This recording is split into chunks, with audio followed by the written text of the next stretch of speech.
Greetings, this is Eugene the Philosopher, the greatest living philosopher after the unfortunate passing of Quentin Robert de Nameland, who has been the greatest living philosopher before me.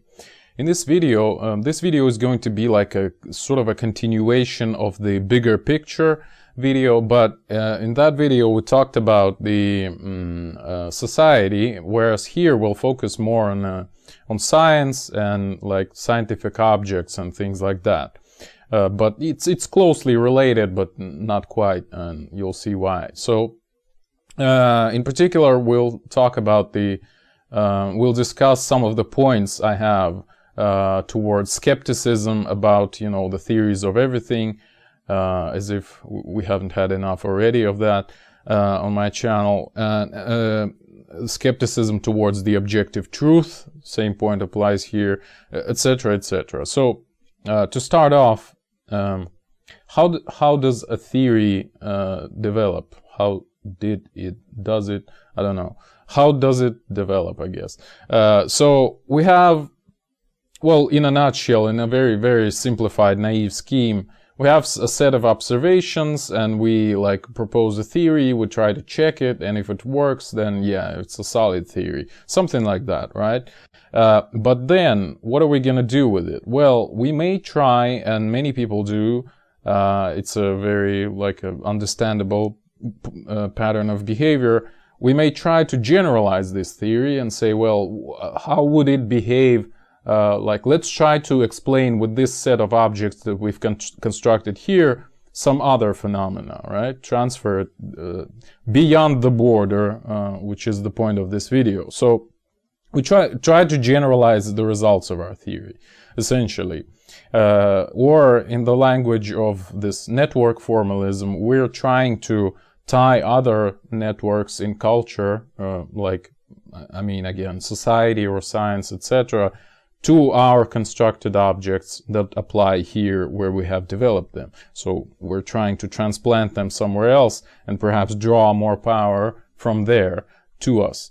Because why not? And this mechanism is very powerful. I mean, obviously, these sort of general physical theories are very powerful. And this is, we should acknowledge that it's this sort of compactification, if you know what I mean, of knowledge is a very powerful device. We don't have to know a million of experimental results in electromagnetism. We just have to know 6 equations of Maxwell, right? Which weren't actually developed by Maxwell, but whatever. So you get the idea. So because it becomes much easier and more sort of, it has more power. The power of this theory is more condensed in this way, right? So it's more applicable, etc., etc. So why not do it, right?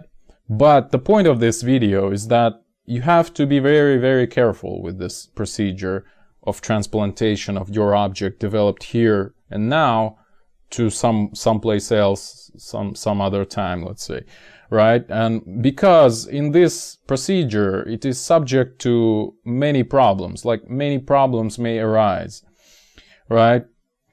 And this is basically the point of this video, that you should be careful in transplanting your theory beyond its initial border of applicability, which is your initial experiment that you tried to explain with your theory.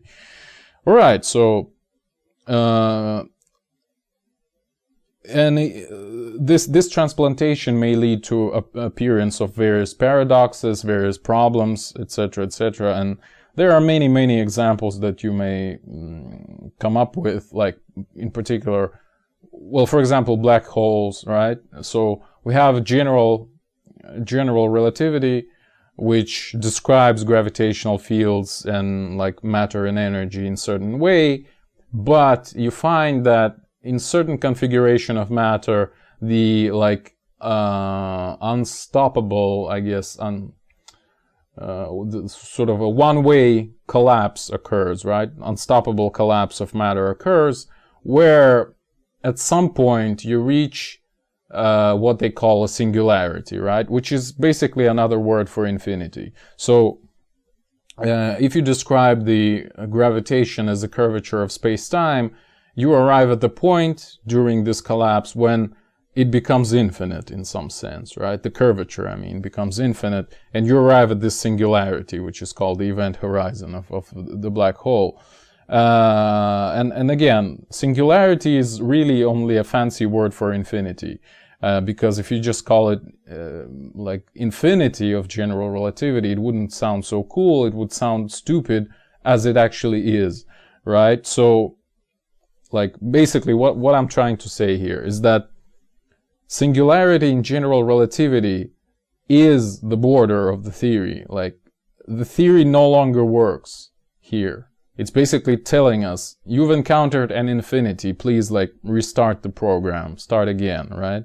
You've done something wrong, right? But somehow in modern astrophysics and cosmology and blah blah blah, people consider it as a genuine, like, thing, like singularity exists, you know, it's like a real thing, whereas in actuality it's just an artifact of a theory. Basically,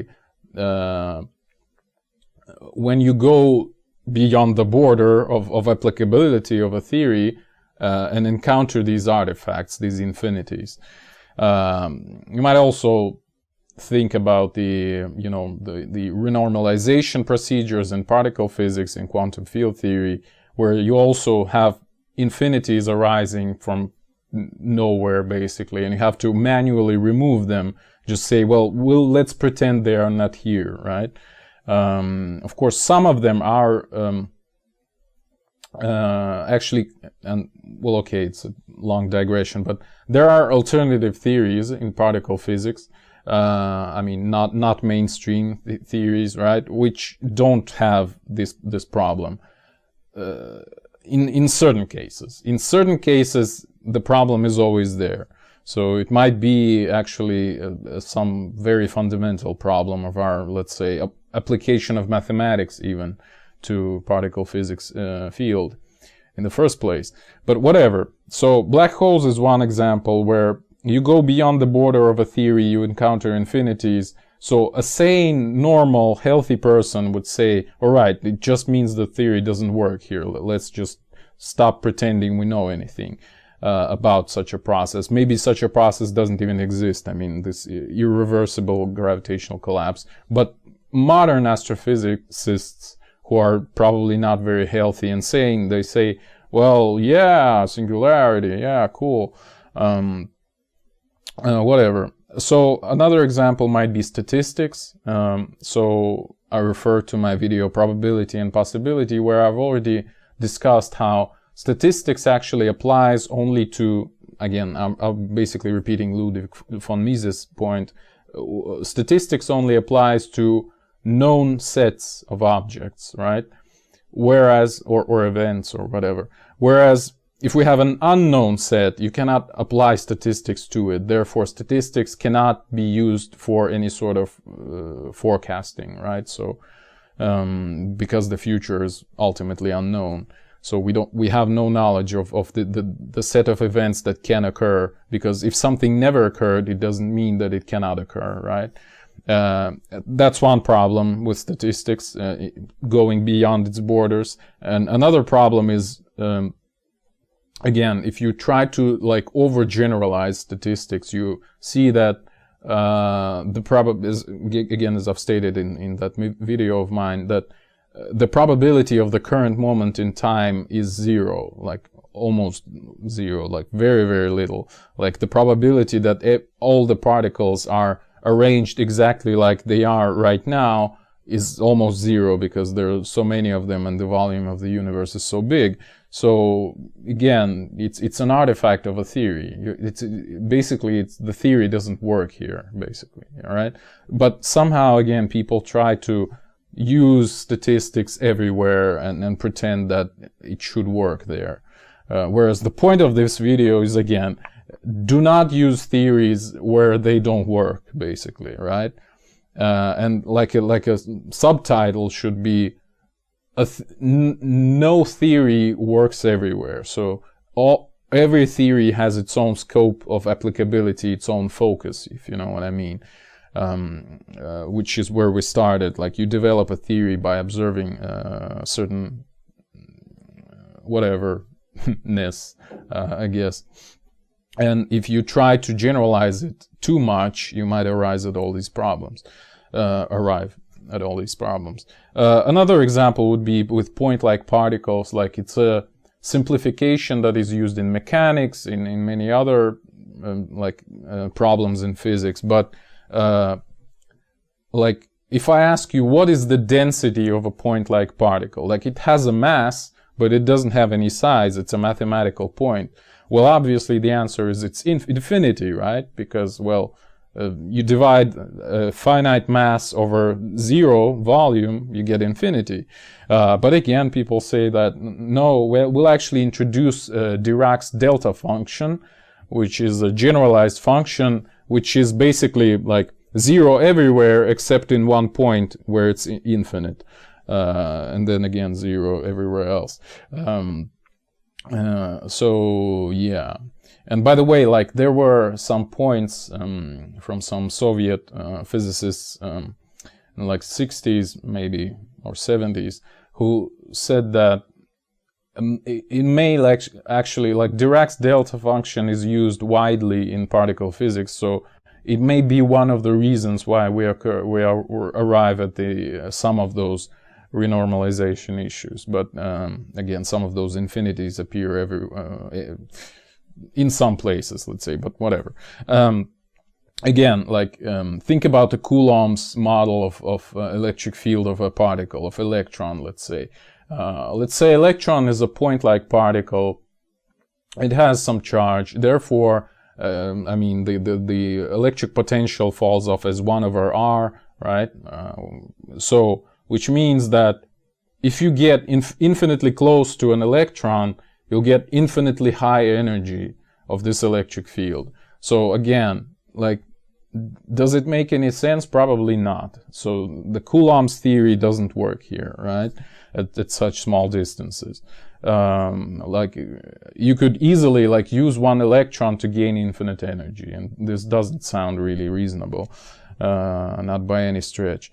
And like, of course, quantum electrodynamics actually introduces some corrections to this. They say that, well, electron polarizes the vacuum around it, where vacuum is in quantum field theory sense, so it's a main state of all the fields, right? The stationary state, the lowest energy state of all the fields.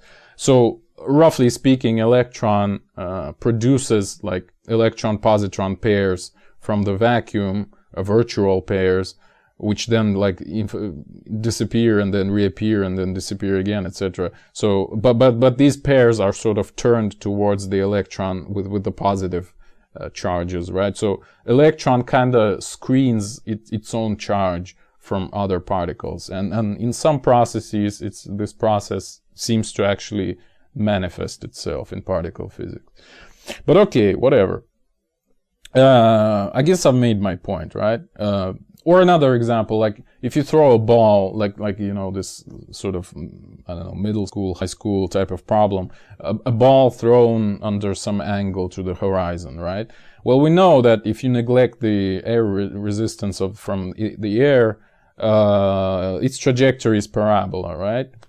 Well, okay, it kind of works if you look at smaller scale, but let's like, go beyond the border of this theory of ours and see how it's going to behave. Like, if you look at the Earth, right, and you throw the ball, would its trajectory be a parabola? It actually wouldn't. It would be an arc of ellipse, right, as dictated by orbital dynamics.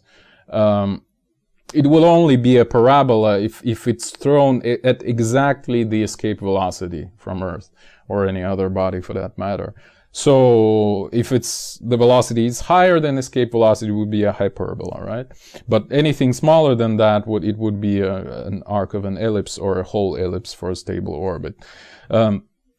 Whatever, I mean periodic orbit. So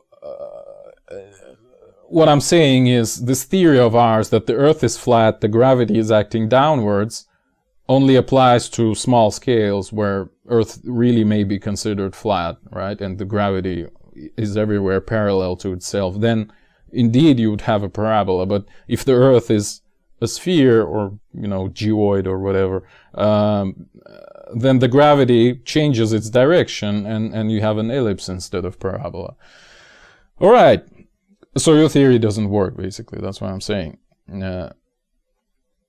Hopefully that was enough examples, right? And again, the point of this video is that any theory has its scope. It's probably a harsh truth that not many people are ready to accept, that there are no general theories, and there may be no, or can be no, general theories, because, well, again, it's my strong statement, an axiom, if you like, that any theory has its scope and it's limited. It's because, again, well, there are plenty of like poetic, metaphysical, philosophical points you can make here, but hopefully it's intuitively understandable that, again, any theory has its focus, because, again, a theory is a story. A story has its, its optics inherently, like you can see my video on Nature of Knowledge, where in order to even tell a story, you have to limit yourself with a certain point of view, a certain set of characters / objects like electrons, electric fields, magnetic fields, particles, gravity, universe, whatever, and describe it like a theatrical play of those characters, so to speak. So therefore, you cannot have a theory that would describe everything, because there is no point of view capable of looking at everything at once. If you look at the electron, you miss out on I don't know, a train car or whatever. You don't even see it, because electron is so small compared to a train car. So these stories about the electron and a train car, they belong almost to different worlds, right? These objects would be described by different theories, necessarily, I would say. So hopefully it's understandable. Of course, as a curiosity, you might try, and it sometimes is fruitful, you might try using one theory, like a set of approaches of one theory in other area, and sometimes, again, it gives pretty amazing results. I don't have any examples at hand, but I mean, it's understandable. If you use methods from one branch of science in another branch of science, sometimes it really like boosts some new developments. And again, it's understandable why. It's because, well, the methods are already developed. You just have to look where you can apply them. And if it gives results, then why not? But what I'm saying in this video is that if your method works in one area, it not necessarily means that it would work everywhere else, basically. That's my point. Whereas if you use it as an experiment, so to speak, you actually are aware of the fact that it wouldn't work anywhere, but it might work somewhere, and you like actively seek out those exact places, right? That's what I'm talking about. Okay. Then quantum mechanics might be another example, which I would use as a segue into the next strong point of mine, which would be quite controversial, I believe. But quantum mechanics is notable, like it's notorious, I would say, for having a bunch of paradoxes, etc. Again, I'll probably post a link in the description to my like introductory video to quantum mechanics, but who knows, maybe it would help someone. So it has a bunch of paradoxes, and again, the most notable examples are exactly in those areas where quantum mechanics tries to go beyond its border. So initially its border is what? Like describing the atom, describing, like, again, very small particles in very like specific, very, very carefully controlled environments, right? Whereas when it tries to describe, let's say, phenomena of a higher scale, at least in terms of size and mass and energy, it encounters severe difficulties. Again, Schrodinger's cat is exactly that. It's using quantum mechanics beyond its border. It's basically where it doesn't work. So that's why this paradox occurs in the first place. Well, luckily, as I note in that video of mine about quantum mechanics, that lecture, if you like, most of these problems with quantum mechanics may be solved by decoherence approach, but again, like, it took almost half a century for people to figure it out. Whereas if they initially would be more careful and not treat quantum mechanics as a general theory of everything, but rather as a very special theory for very special cases, they wouldn't even encounter this problem in the first place, right? But this sort of arrogance of physicists, you know, it's like, it's very, very, I don't know, notable again. I've used this word way too much in the last few minutes, but whatever. I don't really have any synonym to it. Yeah, so the point I will make, this strong point of mine, is that, well, okay, one point which is kind of obvious, which was the salt of this problem of like quantum, like micro versus macro, like where the quantum laws break down and macroscopic classical laws begin. Again, this problem is really solved by decoherence approach, but this is not the topic we're talking about here. We're talking about that the difference, the very fact that quantum laws and classical laws are different. That's pretty enough for us, right? So particles and macroscopic objects are different, right? Because they obey different laws. And my point would be that elementary particles, unless they are isolated in again, these very special, very controlled environments like the ones we study in quantum mechanics, they don't even exist. The elementary particles don't even exist. And let me explain what I mean here. Like, there is a notion in this systems analysis, like this synergetic kind of stuff, emergent phenomena. Right? What does that mean? It means basically that a sum of the parts is not equal to the whole thing. So the whole thing is not the sum of its parts, which is probably a better way to say it. So the whole thing has some emergent properties, which, you know, like emerge from the whole thing being the whole thing and not just the sum of its parts. Sort of like that. So it's kind of recognized already at this level that we cannot just break the whole thing down into parts, study the parts and understand the whole thing, because the whole thing is different than the sum of its parts. And therefore, what I'm saying is kind of is on the same rails. I'm saying that if you break an object down into particles, it means that you are now working with something else. That's not an initial object anymore, right? So yes, you've isolated some particles, and yes, they are related to this previous object, whatever you were studying, but who guarantees that, like, if you just bunch up all these particles together, you would get the same object? Well, that's a good question, I believe. Right? Basically, again, I guess one other way to like state what I just said would be like, we're undoing the object by manipulating it in any way, right? So we are transforming it. It's no longer an object in the first place. It's something else. I mean, this initial object. It's particles or whatever you disintegrate it into.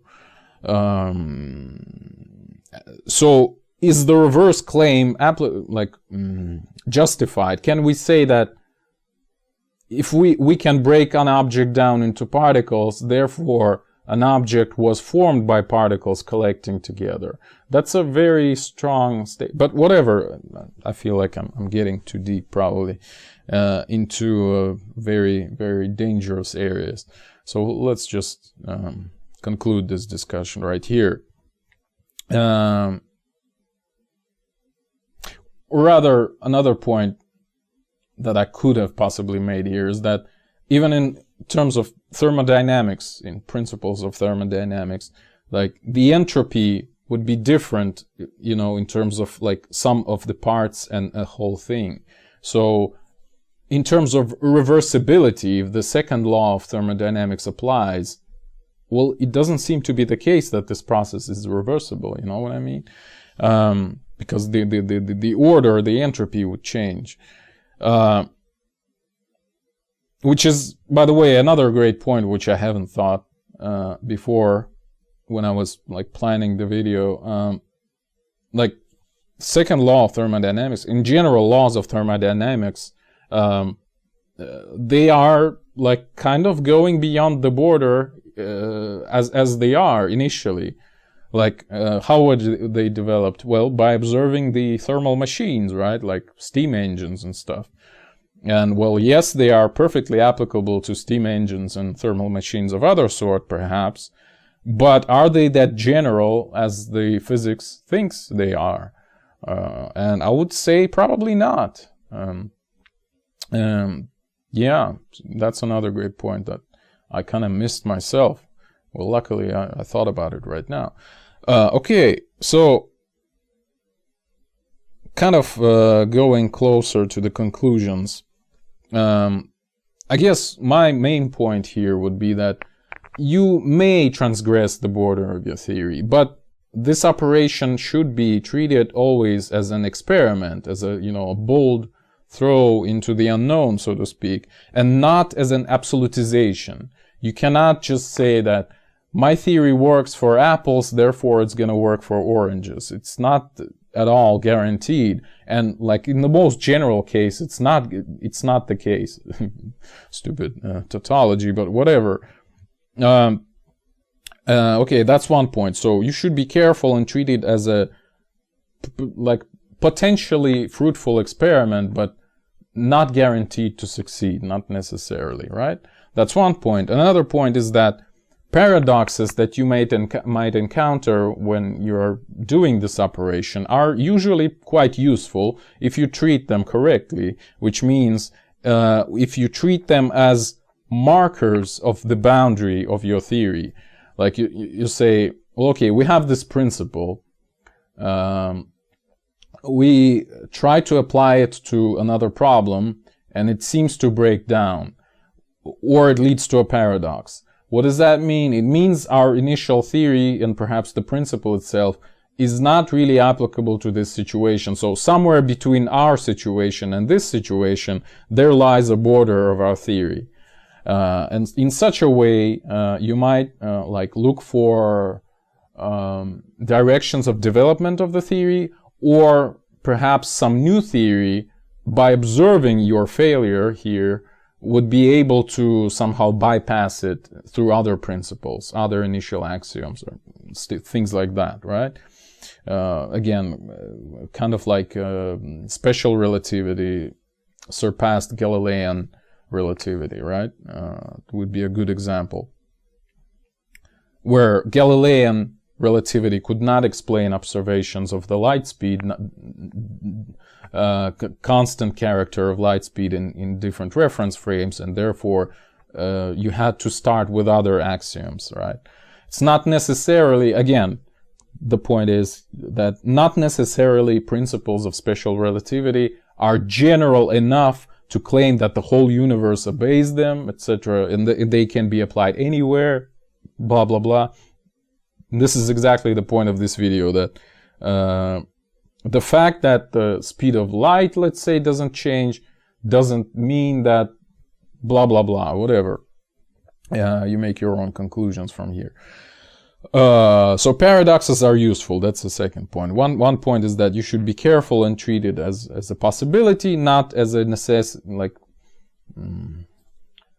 your like birthright or something to transplant your theory everywhere, but as a possibility. And the second point, that paradoxes are useful because they mark the boundaries of your theory.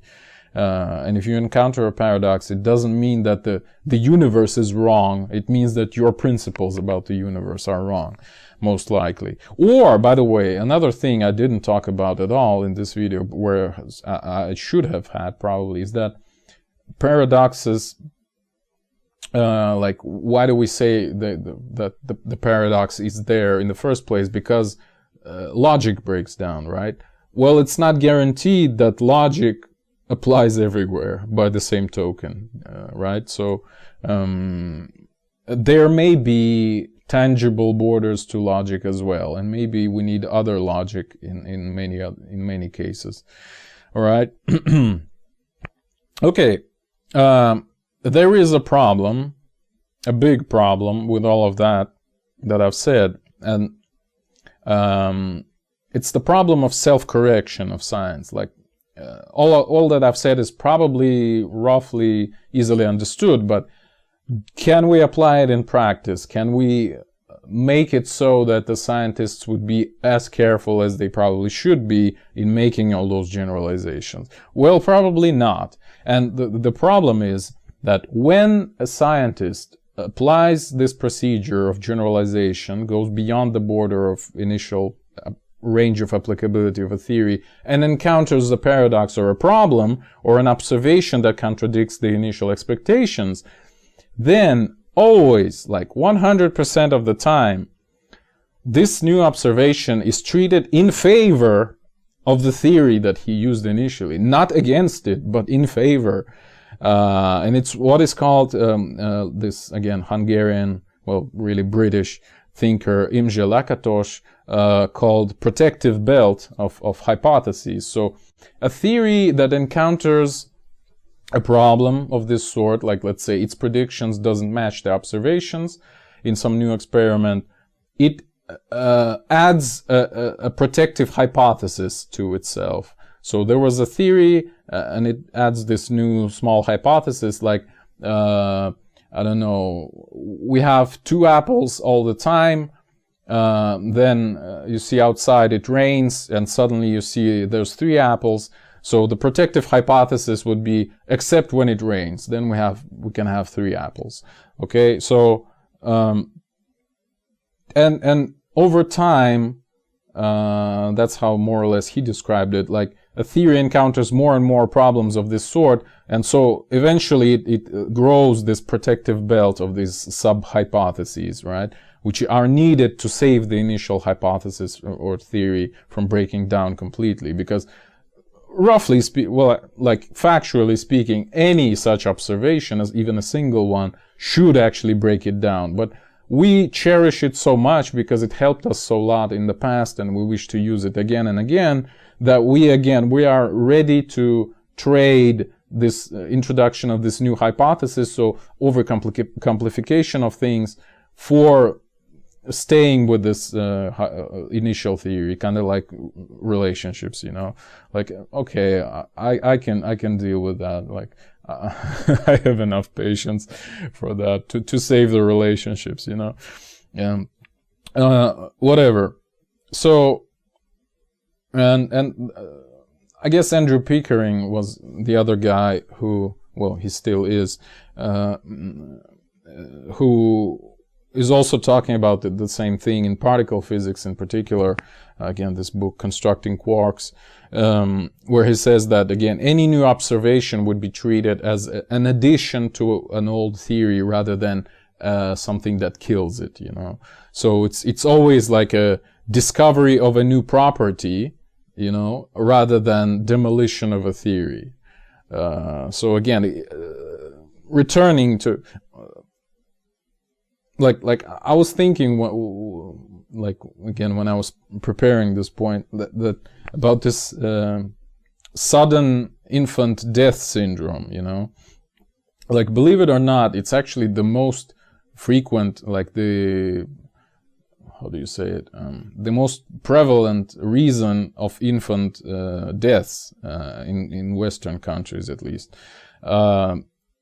It's just so funny, like how it's called, like sudden infant death syndrome. And so basically what we're saying is we have a medicine, which is our theory, and we have children dying for unknown reason, which should theoretically undo our medicine because it has no explanation. But no, it wouldn't, because we love our medicine. It's like glorious and cool. So we save our medicine, but we add this protective hypothesis that there exists some mysterious sudden infant death syndrome, which kills most of our babies. So yeah, and like everything is cool, you know. We just introduce this unknown as a fact. You know, it's kind of like the approach of Niels Bohr to science. He always, you know, well, that's my observation about his methods, at least. Like, he observes some contradiction to a previous theory, and instead of like trying to come up with a better theory or explain this particular contradiction, he actually integrates the contradiction into the theory as a separate axiom. That's that's a perfect illustration of what I'm talking about in this segment. And with this sudden infant death syndrome as well. Again, I have a video about medicine specifically, stories of if you're interested, look it up. So again, to reiterate my point, we probably shouldn't hope that science would be as diligent as to be careful about, you know, this procedure of generalization, and scientists would still be more than happy to generalize their stuff everywhere without, you know, looking at the possible consequences, and even encountering the bad consequences, like breaking down of their theory. They would still pretend that the theory is all right, but integrate these new problems into the theory as these new sub-hypotheses, right, etc., etc. So Newton's gravitation doesn't work for galaxies, no problem. We postulate that they have dark matter in them, etc. So we discovered dark matter instead of we actually see that Newton's gravitation doesn't work. Right? So it's always a success story, if you know what I mean.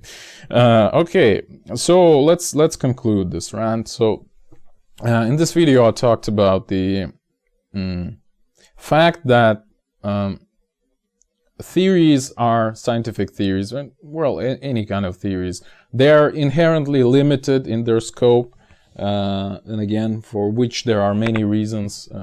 Some of them are very fundamental to the way our mind works, you might say, like to the way we tell stories, which is knowledge, essentially, telling stories.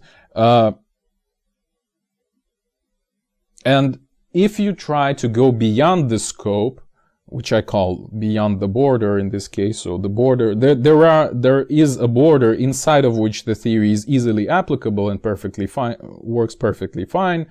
But if you try to go beyond it, you might encounter problems, right? So I gave you examples like black holes, statistics, point-like particles.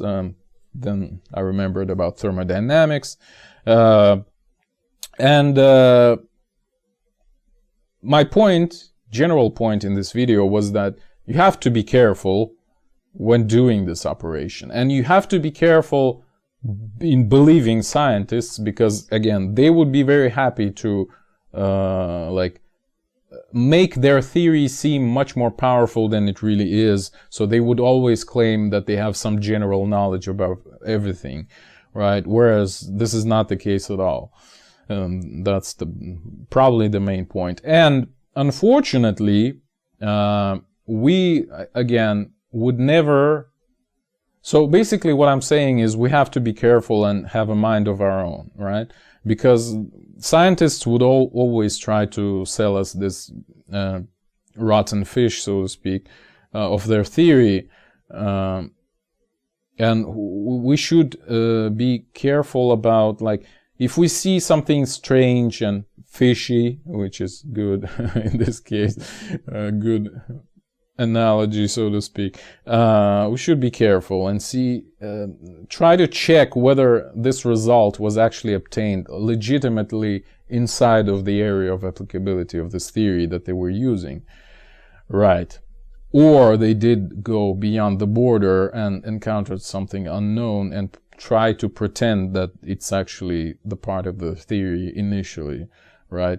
That the general relativity predicts black holes, whereas actually general relativity breaks down, and this breaking down is like the appearance of a black hole is a symptom of general relativity breaking down rather than its discovery. That's pretty much my point. Okay. So, yeah. So basically, I'm against generalizations of this sort, reckless generalizations at least, and you probably can see why I'm against theories of everything. Again, see my video, Boring World, etc. Because, well, you can't even sometimes use a theory that has very limited scope. So what are your hopes of encountering a theory that would describe everything at once? Like, that's super optimistic, I would say.